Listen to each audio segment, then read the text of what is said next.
Ça va toujours, messieurs, dames, l'amour, c'était cool? Ok. Bon, on va parler un petit peu de Vitré maintenant, là. Ah ouais. Alors déjà, on va vous dire que... On le redit, on est vraiment hyper contents. On espère que vous passez une bonne soirée et que vous allez rester le plus tard possible. Parce que... Il y a toute une asso derrière, il y a toute une organisation, toute une autonomie. Et puis il y a aussi... Ce qui est marrant, c'est cette histoire de journal et cette période où on se dit que le journal papier va disparaître et patati et patata. Certes, les choses changent, le monde change. Il y a un truc qui change pas, c'est ce qu'on appelle la rumeur. Et Vitré, c'est un bon exemple, c'est une ville que j'adore particulièrement. Faut juste accepter ça, c'est comme dans les petits villages, comme dans les quartiers, dans les grandes villes aussi. À la place d'un journal, des fois, juste la rumeur qui parle et qui raconte. Alors voilà, on ouvre le journal tous ensemble, ça s'appelle Le Quotidien.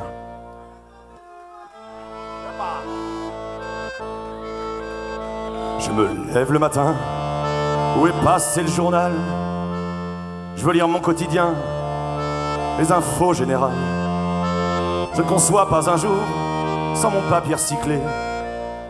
C'est curiosité pour savoir ce qui s'est passé. Je me tenir au courant du monde économique. Je suis con, mais je comprends la page politique. Que se passe-t-il près de chez moi? Les infos régionales. Allez, c'est bon comme ça, je lis les sports en finale. C'est bon, tout le monde va bien, je peux replier le journal. C'est beau le samedi matin, quand tout ne va pas mal.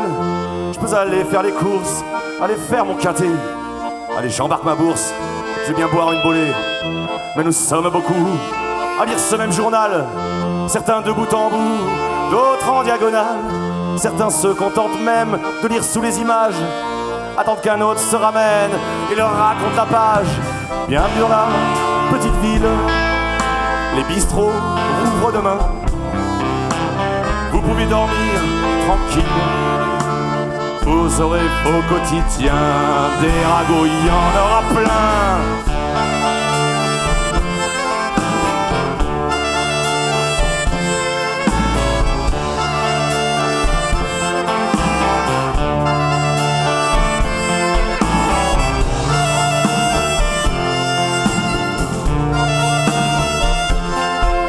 Je les vois au bistrot, le matin au café. Les notables sont beaux, costards bien apprêtés. Ils reposent les journaux, car y a rien à becter. Mais on ne va pas au boulot sans le sujet de la journée. Tu sais que le fils machin continue à se droguer, qu'il y a tel magasin qui vient d'être liquidé. Et regardez celle-là, elle vit de la musique. Ce sont nos impôts les gars qui s'envolent, c'est tragique. Ils cherchent depuis 7 heures ce qui pourrait bien baver. Bretagne et plusieurs oreilles à traîner, qui se transforment en bouche toute prête à dégueuler. Des histoires un peu louches, des ragots peaufinés. Est-ce une sorte de haine? Est-ce la nature humaine? La mienne, ça me gêne, ça traîne ma peine et ça traîne mon dégoût. Quand je rencontre en sortant un monsieur je sais tout, qui ne sait rien et m'apprend un nouveau fait divers issu de la boulangerie. Un énième récit frère à tout ce qui a été dit. Ça s'appelle une rumeur, ça s'appelle un bruit.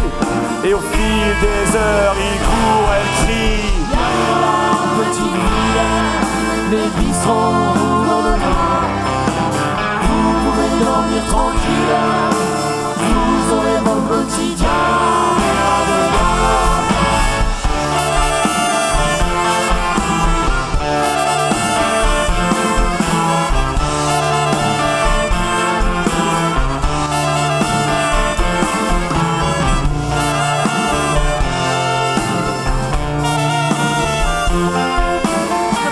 Savoir, même s'ils vont discrètement, que je les observe le soir devant cet appartement, que c'est une bonne amie à qui ils rendent visite et que jamais elle n'oublie de me parler de leur. Si vous avez la flemme, attendez 10 minutes. Je suis sûr que vous croiserez même une bonne vieille langue de pute.